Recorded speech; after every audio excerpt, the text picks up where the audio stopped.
Welcome to the Her Story Circle podcast, the podcast that brings you the extraordinary tales of everyday women who are changing the world.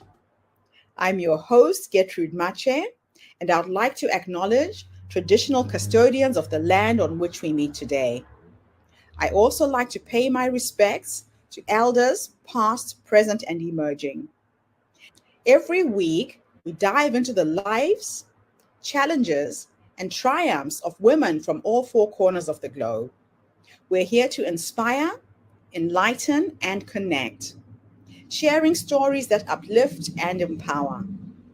So grab a cup of coffee, settle in, and join us as we explore the incredible journeys of women shaping our future. This is Her Story, where every woman's voice matters. Hello, everybody, and welcome back to the Her Story Circle. This is Gertrude Mache here in beautiful Melbourne, Australia. And today I am graced with the presence of yet another fascinating guest. Welcome, welcome, welcome to our tribe. Please tell everybody your full name, where you're based, and share your story with us today.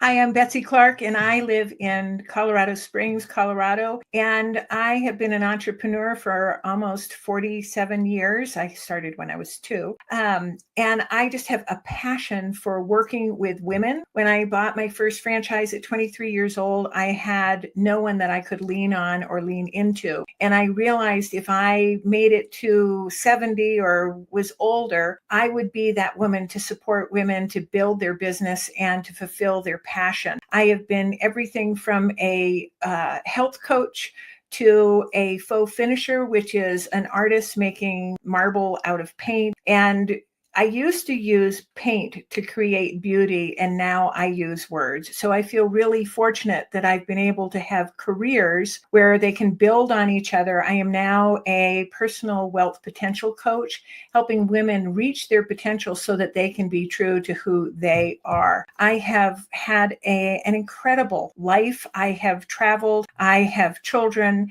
I've really followed my heart, and it hasn't always been a logical progression, but that's the thing with being a free spirit and really knowing who you are and what it is you're here to do in life. And what really got me excited about being on this show with Gertrude was I went to Mozambique in 2000, and I did an art camp for young kids. And it was really going to Mozambique really changed who I was. And I thought, wow, if I get a chance to speak with Gertrude, it would be a real honor and privilege. And so that's why I was excited to be here. I have not had a linear line to success. It's been a convoluted journey, and I've overcome a lot of health challenges. I am a recent conqueror of cancer, and I read Gertrude's book. I don't know if you've read this or not, but it really is a must read.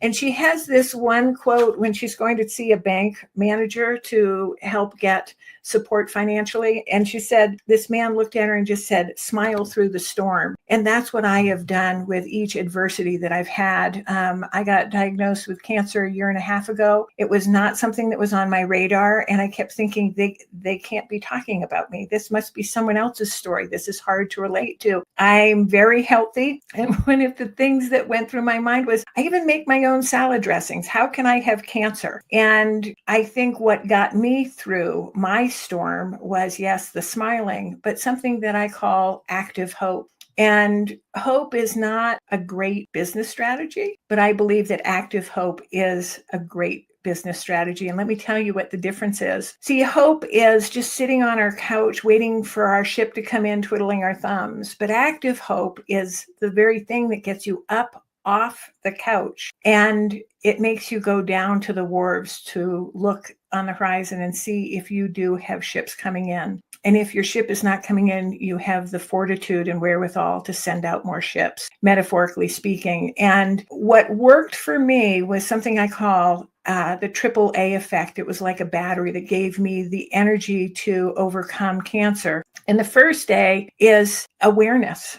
heightening our awareness, I suddenly was in a new reality. I was now going to be walking through cancer land, which was not what I had chosen. The second piece of that is acceptance of adjusting to the new reality. How do I work through this cancer diagnosis in a way where I don't lose myself in the process? And the third A of the AAA effect is action. And what I find is when I sit on the couch and do nothing, it is very disempowering for me. And I'm not saying you have to do giant things, but one small step towards what you want. Hope isn't just that things will work out well. Hope is the pulse and the spark in the moment to keep you moving forward.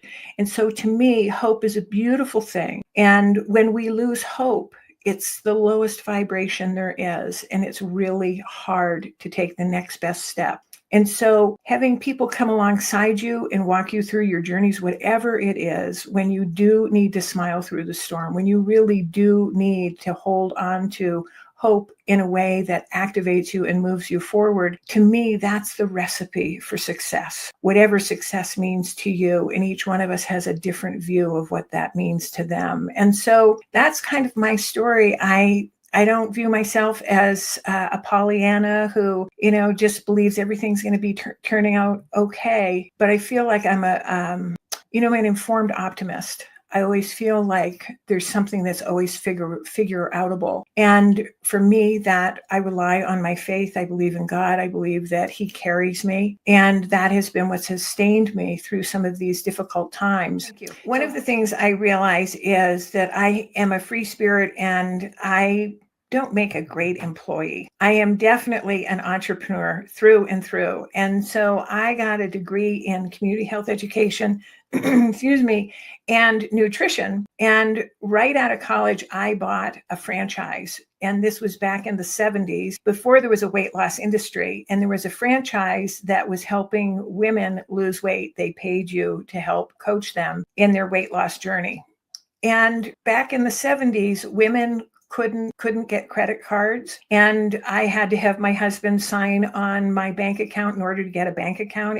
It really was difficult to be a young woman in business. And I realized that I needed a franchise. I needed tracks to run on because I knew I didn't know enough to be a solid businesswoman at 23. So I went to some of the other franchisee owners and I said, let's do a collaborative, let's coach each other. And they really didn't want to support that idea. They felt like it was price fixing and it was going to be competition. And I really believed that we needed the support of one another because back in the 70s in the United States, the only books that were available on leadership were written for men by men. And I love men. I'm married to one, I've birthed one, I have a grandson. I love men. But I realized at 23, I wasn't going to be able to lead the way a man led. And I have to say that was really formative for me because I decided I wanted to be that woman that would support other women to build their business and to fulfill their passion, their calling, and their dreams.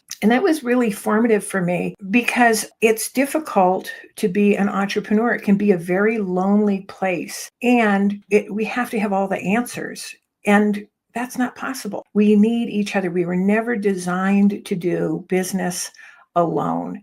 And so for me, this has been a real passion going forward is how can we collectively share the wisdom to build a future for our children and our grandchildren? Because I think that legacy is a really big thing. What is the legacy you are leaving? And is it a legacy worth leaving? So hopefully my story can give you some hope and help you get to a place where things will work out well for you going forward. So Betsy, your story is absolutely incredible. The one thing that most women will react to when they're told the C word is we jump straight into fear. Fear becomes a paralyzing factor in everything. What was it about you as a person that helped you get through this? How did you overcome the fear? Honestly, yes, I did have my sour hour, but a lot of times we say, well, why me? And I have to tell you, Gertrude, I said, why not me? Why not me? I don't know how I ended up getting cancer. It's not a genetic thing. I've done all the testing. And my coach said to me when I told her I was diagnosed, she said, is this a good thing or a bad thing? And she said, I don't know. And I want to be really clear. I am not hoping I get cancer again. I hope this is a one and done. And I don't want to minimize anyone who's going through a struggle with cancer, with a cancer diagnosis. And I will say that some of the benefits that have come from me having cancer have been incredible. And I have learned so much. I have understood what love is and compassion, and how we judge someone if they say they have cancer is like, well, what did you do to get that? And I want to create a safe space for women, specifically around breast cancer, a safe place to be real and to experience the fullness and to ask, if we aren't getting good answers, maybe we're not asking the right question. And so teaching women how to ask better questions, because I think that was a key point for me of why not me? It's really interesting way to reposition a diagnosis as serious as cancer. And I guess looking at it as a blessing, how did it reshape your perspective on life going forward? I've had a handful of near-death experiences, and I've almost died a handful of times. And I realize that each time that I came through it, I was stronger. Because the diagnosis wasn't great in the beginning, and I believe that during my process I was healed, I knew that I would be carried. I have been carried every single day of my life, and I may not like it. I mean, like, that gets back to the AAA effect. I may not like it, and yet here I am. Martin Luther, when you go to the King Center and you look at some of his principles, one of the things is unearned suffering is redemptive. There's redemption in unearned suffering. And I think I'm not doing him justice in how I'm quoting that, but I've taken that really personally. There have been things in your life and my life where we have suffered and it's been unearned. It's unjust suffering. And yet here we are, and it opens us up to possibility and capacity to connect with other people, because if we're just immune to struggle and suffering, it's hard to relate to other people. And there, but for the grace of God, go I. And I didn't think I was going to spend the rest of my life talking about what it's like to have a mastectomy and breast cancer and be, I look different, but I'm 70. It is what it is. And I can make that the focus, or I can say, okay, how do I use this? Now, you talk about conquering cancer rather than battling it. Can you explain why language matters in how we frame adversity? I love that question. So to me, and this is me, but I love words. I think words, Powerful. they are just so powerful, and we use them. We use the wrong word all the time. Excuse me. But conquering feels so empowering to me. And when I say I'm battling cancer, it feels, for me, and this may not be true for anybody else, but it feels so dramatic. And when people would say, "Oh, Betsy, how are you?" I really had a hard time responding to that. I would correct them and I say, if we're going to be in relationship over the next several months or to the end of this part of my cancer land, could you ask a different question? Because I said, if we're not getting the right answers, we need to ask a different question. I said, could you ask me, how's your day going? Because I can tell you how my day is going. It's a contained, I've been up since 6 o'clock. My day, I'm tired today. But if you ask me, how am I doing? It's this big, dramatic, I don't want to go into the story. It's not helpful. And so I'm not battling cancer. I conquered it. And that changed how I viewed this. And I think that's what kept me, for me, was in the why not me state of mind. You've said something really pivotal. A lot of times people don't know what to say to you. People battle with finding the right words to say. And I think you've just helped us, with what you've said now. How is your day going? Because you are taking it on a day-by-day basis. When you're in this situation, you're just saying, if I can just get through today, that's good. So a lot of times people don't know what to say and they say all the wrong things. Yeah. And here's the thing is I want to give people would ask me and they genuinely didn't know what to say. Yeah. And they were trying to enter into conversation. And I didn't want to be snippy and shut them down.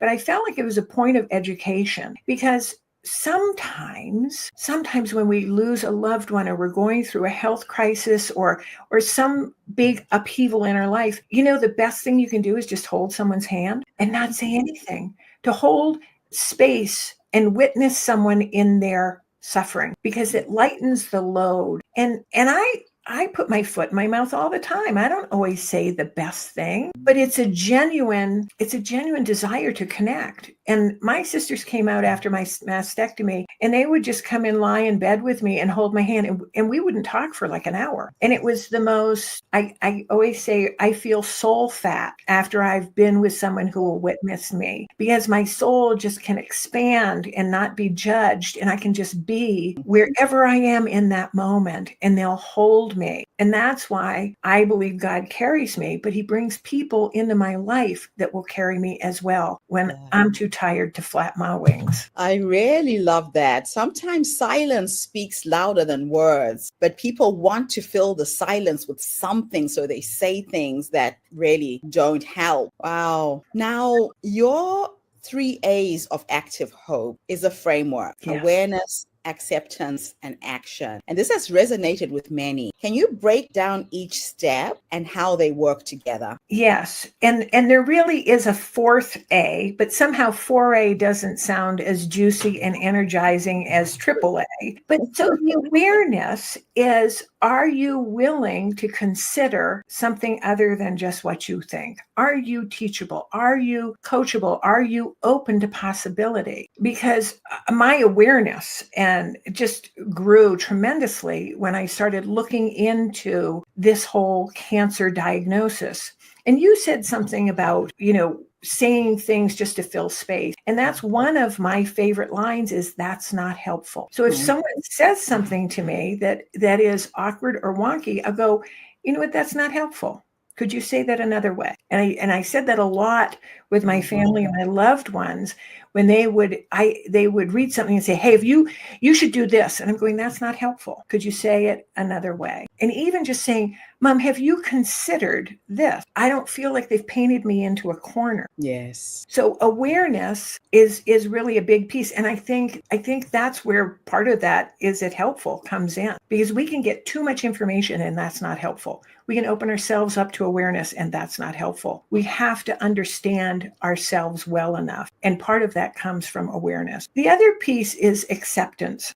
Have you heard, it is what it is? Yeah. Nothing makes me crazier than, I'm like, the hair comes up in the back of my neck because I'm going, please don't say that, because that's just abdicating any kind of control or responsibility or accountability. Yeah. It's like, it is what it is. And for me, I would like to reframe that to it is what I make it. Because we all have a choice, Gertrude. We all have a choice. And so I think it's really, we all have our stuff. Welcome to humanity. But the issue is, what's the impact? So to go back to my cancer, it is what it is. I'm just going to be dead in 6 months. Forget that. You know what I ended up doing? I got diagnosed with breast cancer. I've always wanted a purebred German Shepherd. Okay. We're in our 70s. Like, we shouldn't be getting a puppy. And I looked at my husband and I said, you know what? I've always wanted a German Shepherd. We're getting a German Shepherd puppy. Oh. And like, that is the most ridiculous thing to do when you've just found out you're going to have a mastectomy. You can't pull and train a puppy, and we called her Remedy, and we called her Remedy for short. And that's so beautiful. But Gertrude, I was thinking, you know what? It is what it is. It is what I make it. And I'm going to have a dog that every time she looks at me with those beautiful brown eyes, I'm going to think, Remedy. This is my remedy. Love conquers all. Because dogs don't judge us. They just love us. That's true. Well, she sheds all over me, but that's okay. You see, it is what it is. It is what I make it. And it's like, this is a turning point. I Yes. want a dog that I've always wanted. And if I'm dead in 3 years, then my husband gets this dog and it's a point of connection and love for us. And I refuse to just abdicate my authority and ability to make good choices by saying it is what it is. And I then love it.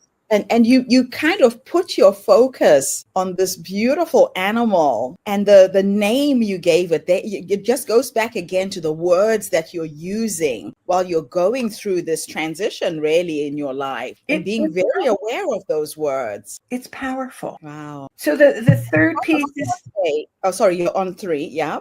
so just to finish up, the third is action. I mean, nothing feels better than getting the work done. We have to act, or it just becomes passive hope. And there's the fourth A is anticipation. Something good is coming. Something good is coming because I'm taking authority of my own life. I am being responsible. I'm responding, not reacting. And so there's an old song and I won't hurt your ears by singing this, but in West Side Story, when Tony's going to meet Maria and it's like something's coming, something good, if I can just wait. And it's that anticipation. And that anticipation is what greases the wheel of this AAA because it takes us right back into awareness as we anticipate something else new exposes itself. And we have this heightened awareness, which takes us back into, the acceptance. Oh, I now have more facts. This is a different decision. And we're allowed to flow and to grow as opposed to being stagnant and going, life is just doing it to me. I give. You know what I love about your story is your faith. You said that God has carried me. One of the things I did when I was recovering from heart failure at 49 was reflecting back on my life and the multiple little miracles that had brought me up until that point. I started imagining holding my first grandchild who didn't exist. I started imagining dancing at his wedding. So I was determined to lose weight. So I had high blood pressure because of hypertension. I went on a mission to lose 20 kgs. Wow. I was 100 kilos at the time. And I achieved all of those things. And now I have a 3-year-old grandson who is absolutely the love of my life. And I can see myself dancing at his wedding. It's so possible. We are so in love with each other. You got the dog. I envisaged my first grandchild and remembering that God has carried you in difficult times before. I think that is the real nugget that you've reminded me of today. Yeah. Reflecting back how far you've come. I want to be I have a 3-year-old grandson, a 2-year-old granddaughter, and I got to tell you, Gertrude, it has just changed my whole world. And I want to leave a legacy for my grandchildren and the subsequent generations to come. And I think I'm going to just get as much juice out of my life as I possibly can. Yes. Really, that's what I want to do. And I want to have joy. I want to bring all of that life and that joy de vivre to my grandchildren. That's my job. I don't have to be responsible for them the way I was with my kids. So now we just get to have fun. You use the word juice. I always say I'm going to squeeze all the juice that the Creator put in me before I check out. I want to tick everything that was on my bucket list. I'm going to go out and play a fuller game in life. And I just love the words you're using this morning. You are so reminding me of the important thing. Mary Oliver says, what do you plan to do with your one wild and precious life? And to me, I want to help women live juicy, fulfilling lives, because otherwise it's hard and it's bitter, and that doesn't sound delectable, or it's rotten and it's gross. And I don't want that either. I want the juice. And so that takes awareness. That's the heightened awareness. That's the anticipation of the juiciness of life. And at 70, I'm still feeling it. I read a book, I think, I don't remember titles of books, but I remember quotes. And this book said, whenever you hit rock bottom, hold on to your seatbelt because the only way from there is up. Yes. So life is cyclical. We've got these highs and lows and highs and lows, the good things, the bad things, the good things, the bad things. So when you feel like, oh my gosh, I can't go any lower than this, it's like, hold on, baby, you're going to get picked up again. And that's where the anticipation comes from, I think, from what you're saying. Yes. And you know what? Here's the thing. There's nothing wrong with you. If things are rough and you're suffering, there's nothing wrong with you. But I think as women, and I can only speak for myself and my community, but when something goes wrong, we think we screwed up. Yeah. And we don't have that much power. No, to be honest with you. No. Now, one of the things that someone who's facing a major life challenge, such as illness, loss, a cancer setback, is where do they start with active hope? Where's the starting point? I think I feel like a broken record, but I think it's going back and asking the right question. Okay. Why not me? What is my responsibility in this situation right now and going forward?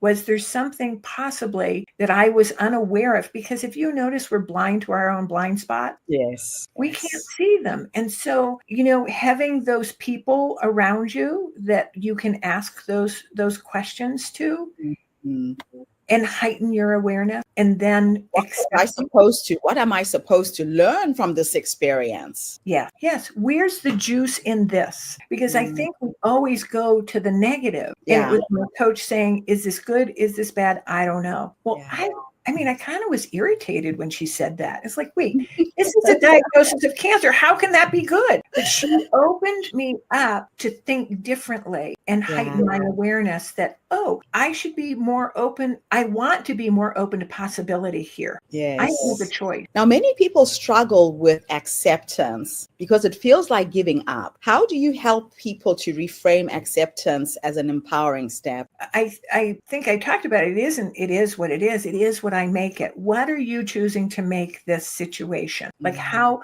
is this? One of my favorite lines that my coach gave me, this is impossible unless. This is impossible unless. This is impossible unless God intervenes, because I can't cure cancer myself. This is impossible unless I go and get a myriad of information and insights and counsel. It's like you're going to the bank manager. You needed money. Yeah. This is impossible for us unless I go and get assistance from a bank manager. And then some old guy came up, entertaining angels unaware, maybe, who gave you the courage in that moment to take the next best step. That stuff happens all the time, Gertrude. But we're so closed in to our problems that we can't open up to possibility. Possibility, yes. And I think now, Betsy, because my next guest seems to have delayed, hasn't come on. We were supposed to stop there 5 minutes ago. I'm going to have an extended episode because I just love what you're sharing right now. You and I have both been there. We've both been down. We know what it's like. So if you don't mind, we just continue. Yeah. So one of the things that I've noticed is that your approach isn't just for those facing health challenges. It applies to professional setbacks, personal struggles like divorce, even global incidents or crises, right? Yes. Can you share an example of how someone has applied your framework outside of health challenges? So I have a client who is very much in her head. She is an accountant. She had a small accounting practice, and we worked with, one of the things I like to do is marry the head to the heart. Right. I help people quiet their minds, follow their heart, and trust their gut. That's the process I use. I feel like that's an integrated, holistic approach to business and life. And she was so constricted in just thinking her way through what she wanted to do with her business. And she said, I don't want to work with you because you're going to make me feel things. And I said, yes, you're right. I am going to make you feel things. And I guarantee we'll have fun in the process. We'll laugh and we'll cry, but we will have fun because you're going to find out how amazing you really are. Because here's the thing is, most people don't understand how the room changes when they walk into the room, and they don't understand how the room changes when they walk out of the room, because everywhere they go, there they are. And one of my superpowers is to see the genius in people. And so through going through this coaching process of heightening her awareness of what she brings to the table, how unique that is, there isn't anybody else out there like her. She's now expanded her business into 2 states. And I mean, she's just rolling in impact and financial wealth. And that's what I love to do, is to help women reach their personal wealth potential. When my dad died, I spoke at his eulogy. He was 100. And I said, he was the wealthiest man I've ever met. Now, I've worked for billionaires, but I wouldn't have said that to a billionaire. But my dad was rich in relationships. He was rich in connection. And that's where wealth lies. It's in freedom, it's fulfillment, it's purpose, it's passion. Wealth is so much bigger than money. And yes, it's part of it. But how can you live to your personal wealth potential in a juicy fashion so that when you leave and you take your last breath, you die a regret-free life? That's my passion.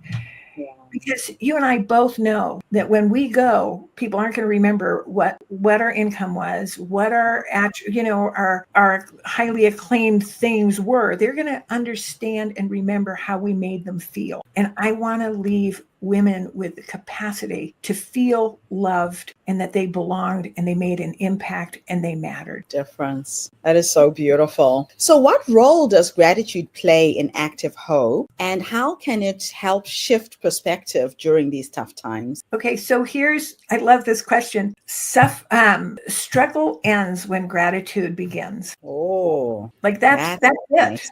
That's it. I could have struggled through my cancer. I could have battled through my cancer. And I experienced love and belonging and connectedness. And I got a German Shepherd puppy out of it.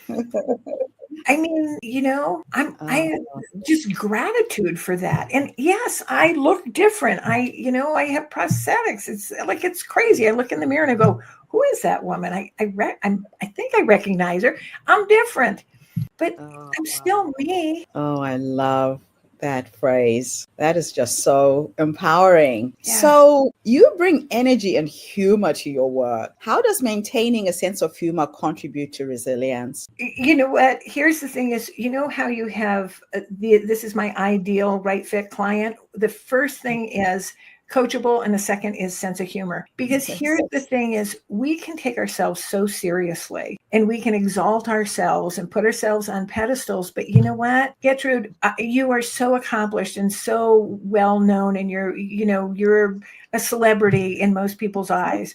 But you know what, my friend, you put your pants on one leg at a time too, as do I. And so welcome to humanity. We all struggle with the same things. There's nothing new under the sun. And so if I have to go through, some of the jokes around me and my mastectomy and my breast cancer journey, I could not repeat, but I just feel like we have to levity and lightheartedness is so much more expansive than, being constricted and so serious. And, I have gone through seasons of life when I've been very serious, and I'm not putting people down when they get into that serious mode, but I've just found life is so much easier when I am lighthearted. I actually think, this is just my opinion, I think Jesus was kind of winsome. Mm-hmm. He talked about playing with children. Why can't we have some of the childlike attributes in us still?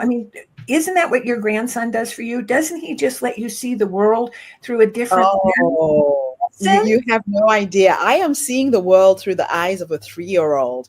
So he has this fascination for bugs and insects and nature and trees. And this is a 2-year-old who started watching documentaries on nature. He doesn't watch cartoons.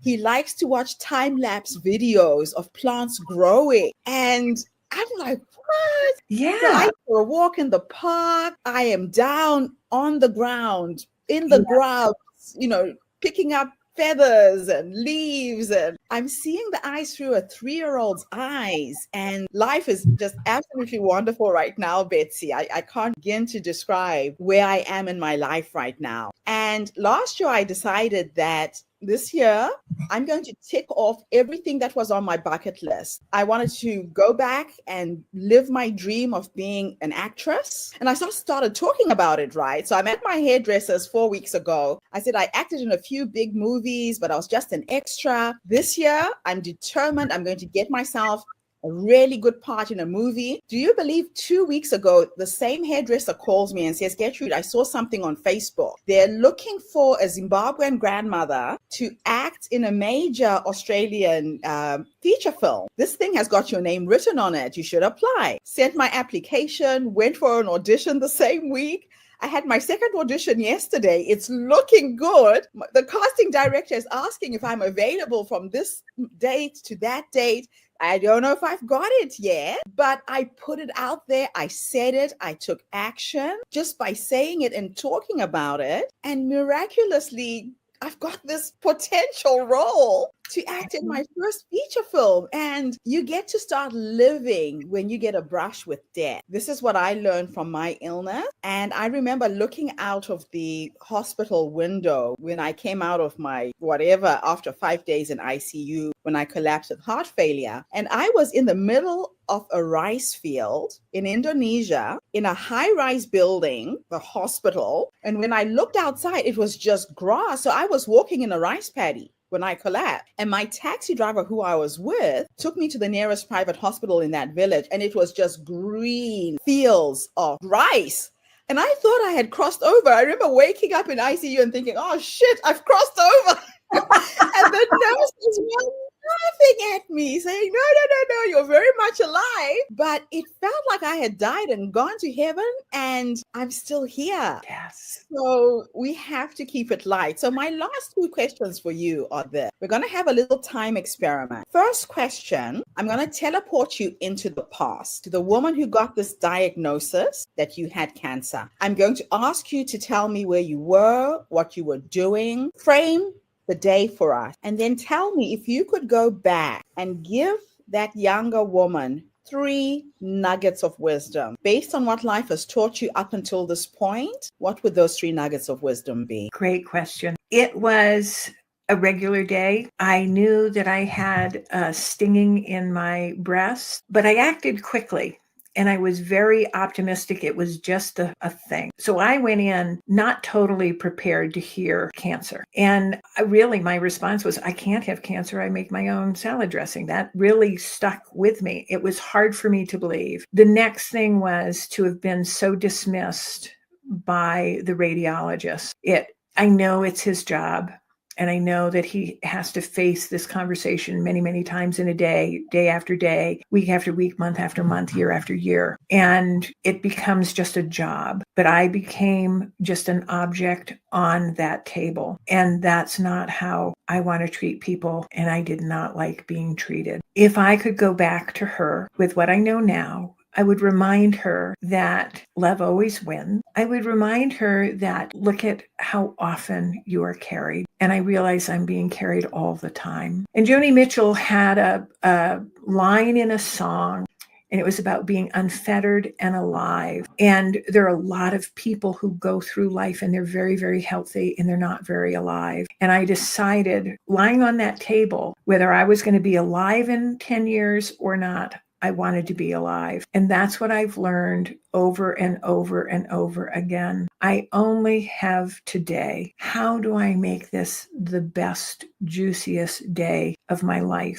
And that may feel like that's not realistic, but every day is going to be different. And if I can make the most of this day may not be as juicy as yesterday or as juicy as tomorrow. But if I can squeeze as much of the goodness out of today as I can and put the emphasis on the right syllable, which is hope, then I've succeeded for this day. And so when I lay my head down on the pillow, I can smile and have compassion. Bets, it wasn't a perfect day, but boy, you gave it your everything. I'll end it with a story that I had a dog one time that was probably not mentally all there. And I took her to the vet and I just said, what am I supposed to do with this dog? I don't want her to be aggressive. I've got small kids.